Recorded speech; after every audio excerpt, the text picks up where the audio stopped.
Hello, Cancer. Sun, Moon, Rising, and Venus signs. Kamusta kayo? Sana ba'y nasa mabuti kayong kalagayan? Welcome back po sa Star Tarot. Kung bago kayo rito, welcome din kayo. Thank you for your support. I truly appreciate it. God bless you all. Cancer, pauna mensahe ninyo for today. No place like home. Ayan, kaya laging umuwi tayo, no, where our home is, kasi talagang kahit anuman karangya yung tinitirhan natin, yung sitwasyon natin, still, 'di ba, there's no place like home. Kaya para iba sa inyo dito, nami-miss nyo na yung tahanan ninyo, nami-miss nyo na yung tinatawag ninyong home, 'di ba? And ang iba siguro sa inyo dito, no, baka uuwi talaga kayo. Baka nagtatrabaho kayo abroad or nagtatrabaho kayo somewhere away from home at ngayon dahil namimiss ninyo ang tahanan ninyo, kaya kayo ay uuwi, no? May travel. Imagine. Ayan, so this is a reminder para sa iyo or parang pakiusap sa inyo ito ngayon ng universe, ano, na Cancer, siguraduhin mo ano ba talaga ang gusto mo sa buhay mo. Ano yung pangarap mo? Ano yung heart's desires ninyo?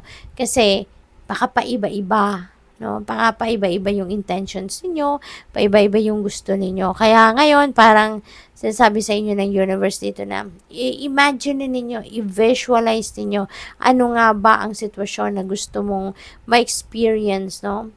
In the future. Ano yung pinagtatrabahuan mo ngayon? Anong pinagsisikapan mong marating or ma-achieve ninyo at tutulungan ko kayo? No? Yung parang ganun ang mensahe sa inyo rito, no? I-visualize ninyo para malaman ninyo kung ano yung steps na gagawin ninyo para makarating kayo doon. And the universe is going to help you and support you.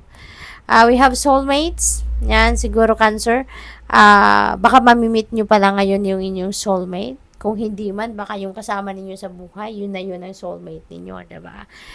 Ma-figure out mo naman kung yan ay soulmate mo. Kasi kapag nakita mo yung soulmate mo, first time nyong mag-usap, in sync agad kayo. No? Mararamdaman mo na in sync agad kayo, mararamdaman mo na you are on the same wavelength, no? Yung ganon, yung lagi kayong on the same page, yung lagi kayong nagkakasundo, 'di ba? You're sharing same goals, mga ganun ba, no? Kaya alam ninyo na swak agad kayo. Alam ninyo na soulmate ninyo, kausap ninyo, kasama ninyo. We have come to the edge. Ayan, there is a new beginning. Napapasukin kayo. This is a new endeavor. Pwedeng ganon. This is totally an adventure para sa'yo kasi hindi kayo sigurado dito eh. Hindi pa kayo sigurado sa kung ano yung naghihintay sa inyo dito sa path na to. But you are taking risk.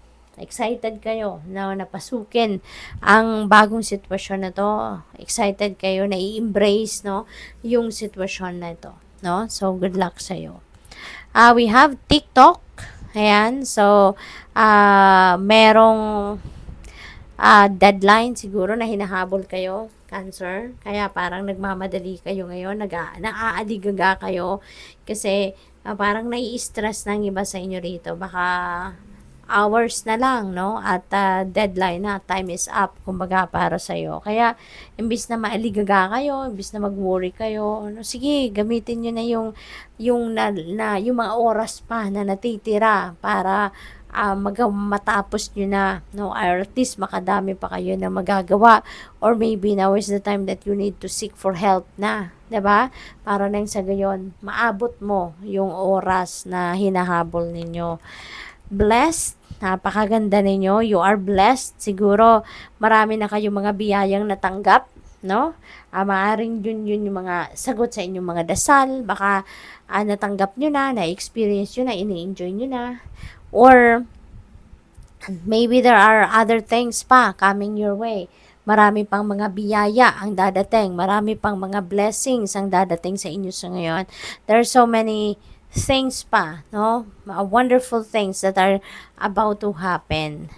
We have to the sea. Ayan. So, merong sense of surrender, no? Dito sa energy na to. This is you surrendering to the natural ebb and flow of life. You are surrendering to the destiny, di ba? Susunod lang kayo dito sa agos ng buhay. Kung saan kayo dadalhin, ano, ng agos ng buhay, doon kayo. So, kaya siguro naman, mararamdaman ninyo yan, na parang kapag nagsusurrender kayo sa natural ebb and flow of life, parang kay gaan ng journey, di ba? Parang lahat nagiging madali at stress-free, di ba? Maaring gano'n na nararamdaman ninyo. Exchanging gifts. Ayan. So, meron dito generosity energy. No? Merong magbibigay, merong tatanggap, yung ganon. And maybe ganon kayo. Maaring meron sa inyong magbibigay, merong magtutulong, merong mag-share ng blessings nila sa'yo. At ikaw din, tatanggapin mo yon dahil meron ka ring tutulungan. Diba? Yung ganon, yung parang cycle lang. Kaya maganda rin yan kasi the more you give, the more you receive din, di ba? And mas lalo kayong marami pang marireceive kasi nag-share din kayo, binibigay nyo din, no? Hindi nyo lang sinasarili ang mga biyaya na binibigay sa'yo, but you are also sharing it with other people. Kaya, you will be blessed with more. What else? We have move forward. Ayan. So, merong pag-move forward sa buhay, pag-asenso,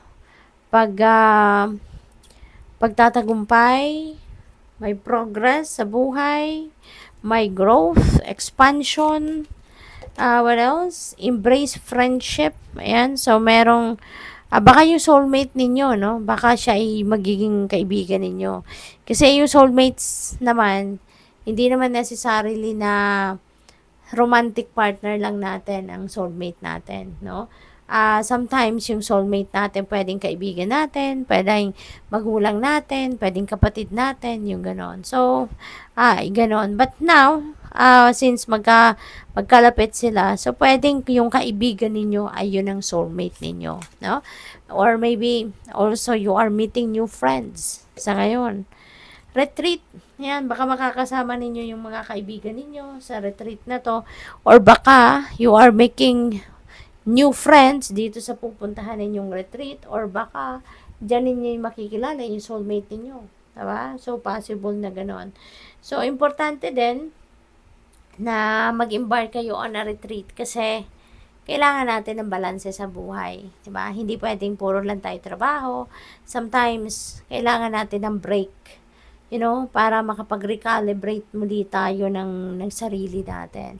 And in this case as well, yung advice sa inyo, mag-retreat kayo. Magnilay-nilay, magmuni-muni kayo. Yung ganon, no? So, good luck sa iyo. Thank you for watching. Love and light. Namaste.